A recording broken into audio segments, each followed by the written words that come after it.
अलग अलग डिपार्टमेंट में जो थोड़ा सा वेरिएशन है, बाकी चीजें तो लगभग सेम होती हैं, लेकिन अलग अलग डिपार्टमेंट में जो थोड़ा सा कहीं पर क्लिनिकल है, कहीं पर लिटरेरी है।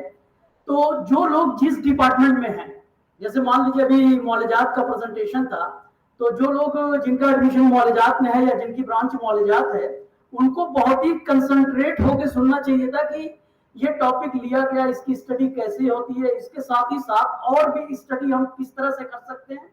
जब आप उसको कंसंट्रेट होकर सुनेंगे, तब आप उस पर क्वेश्चन करते हैं। पता चला कि आप ऐसे कर रहे हैं, एक जो नॉर्मल कि भाई एक आदमी डायबिटिक है तो आप उसको खमीरा कैसे देंगे, ये तो एक लेमैन भी जानता है।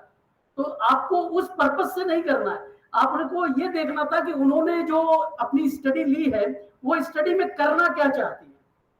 तो एक जो क्वेश्चन अभी आया था कि भाई आपने खमीरा क्यों लिया, तो आप वहां पर देखिए, वहां पर लिखा है कि कंपैरेटिव स्टडी की जा रही है कि एक ड्रग को दूसरे ड्रग से हम कंपेयर कर रहे हैं।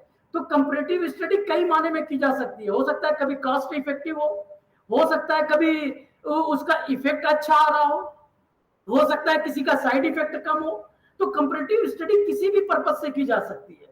तो अगर आप कंसंट्रेट होकर सुनेंगे तो चीजें आपको समझ में आएंगी। लेकिन जब आप कंसंट्रेट ही नहीं होंगे, आप फॉर्मेलिटी करेंगे।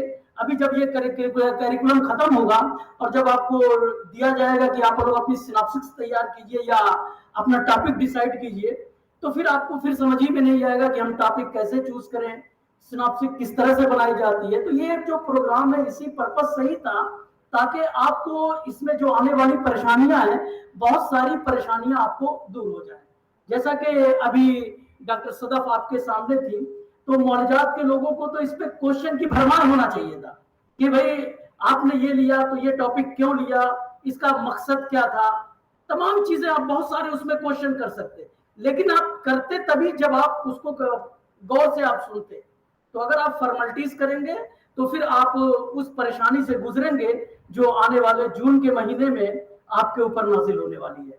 तो आप लोग जो भी जिस डिपार्टमेंट का रहे, उस डिपार्टमेंट को के लोगों को, यानी जो प्रेजेंटेशन जिस डिपार्टमेंट का है, उनके पीजीज को तो बहुत ही कंसंट्रेट होकर सुनना चाहिए।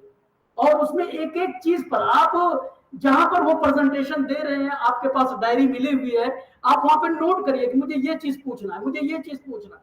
पूछने में कभी शर्माना नहीं चाहिए, क्योंकि कोई भी आदमी परफेक्ट नहीं होता है। चाहे वो स्टूडेंट हो, चाहे पीजी स्कॉलर हो, चाहे टीचर हो, चाहे टीचर का भी टीचर हो, कोई आदमी परफेक्ट नहीं। अगर एक फील्ड में परफेक्ट है तो हो सकता है दूसरे फील्ड में उसके अंदर बहुत सारी कमियां पाई जा रही हो। तो आप इस बात का ख्याल रखें कि अभी जितने भी प्रेजेंटेशन बाकी हैं, या जिस फील्ड से मेरे ख्याल से लिटरेरी रिसर्च खत्म हो गया है और अब क्लिनिकल स्टार्ट हुआ है, तो कम से कम क्लिनिकल से जितने लोग हैं वो लोग अपने क्वेश्चन को आप अपनी डायरी पर लिखते रहा करिए, और जब खत्म हो जाए प्रेजेंटेशन तो आप उसमें पूछेंगे। जब आप क्वेश्चन पूछेंगे तो आपको उसका जब हल मिलेगा तो आपको अपने टॉपिक चूज करने में, अपनी सिनॉप्सिस को तैयार करने में आपको बहुत मदद मिलेगी। और बहुत अच्छा डॉक्टर सदफ ने दिया था, मैं उनको अप्रिशिएट भी करता हूँ। बहुत बहुत शुक्रिया।